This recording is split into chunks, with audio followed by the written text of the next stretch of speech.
Mbaka mang nogo gi oduro ngwen men jata tije ODM sadek e buch jopiny. Spika mar od bura mamalo Moses Wetangula okumo jaod bura ma Yala miluongo ni Falhad Iman bang' tulo muoche kinde kod jaod bura mogwel kod ODM miluongo ni Harun. Amen mapek nyotwere od bura mamalo seche mag migago gino mano chuno askeche mag od bura go mondo theggi. Mana kaka Walter Nyambaga bende lero, Spika Wetangula bende okoni nonro dhi nyime mar yango ng'ama omako tipo mar jood bura go karodhore od bura.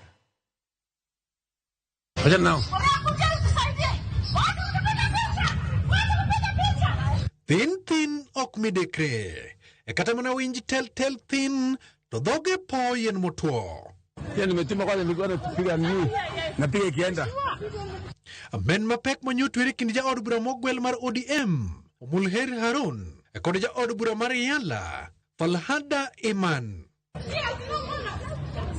Dhao madhao, manyochuno mondo sajent mar bunge, kod obila donjre kindgi kangum, winyore ka kit katunja.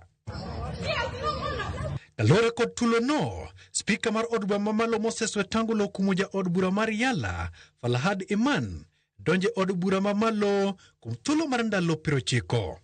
Honorable Falhad is forthwith precluded from accessing the presence of Parliament, Parliament buildings and facilities for a period of 90 days, save on the day and time when she will deliver her written explanation to the Speaker. Wetangula, uchatima coach maricho odburago, bende chiko Harun, mondo kwangwono. I was seeking audience with her to find the truth, not anticipating that she would throw a cup of tea at me, an incident that blindsided me. Honorable Speaker, however, at the spur of the moment, what was to be a normal conversation turned ugly. Honorable Falhad publicly attacked me, and it took the intervention of other persons to stop her. Hence the unfortunate incident yesterday afternoon. I wish to sincerely apologize to this House and the public for the incident and regret yesterday's events.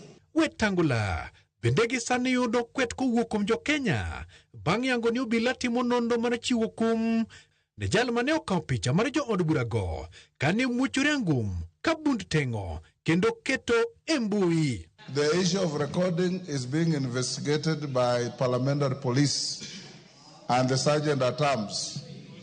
I don't want to have any presumptions as to who it was. Once the report comes, you'll get communication. Let me say you've ruled very well, because if we escalate this matter, it will still go to the public. And it is our duty to protect this parliament by all means. I request, Mr. Speaker, as you have guided, that we leave this matter here, because even me, as a member of the PSC, I witnessed and I saw who recorded. And I thought, because he's an experienced member of parliament, we will not release it to protect the image of this parliament. So I think, Mr. Assist to the investigations by recording a statement at the parliament police. Timbe jo od bura, gisani keto ratil kaluore kod kaka chike mag od bura dwaro. Kendo gisani, to Speaker wacho ni timbe gigo kudo wich. Honorable members, I've told you before, sitting in my chamber, I've watched some members here filming the proceedings of this House. And I did call one member and cautioned him because the Speaker then on the chair did not notice. Let's avoid this kind of unhelpful behavior. Walter Nyambaga, Ramogi TV, Nairobi.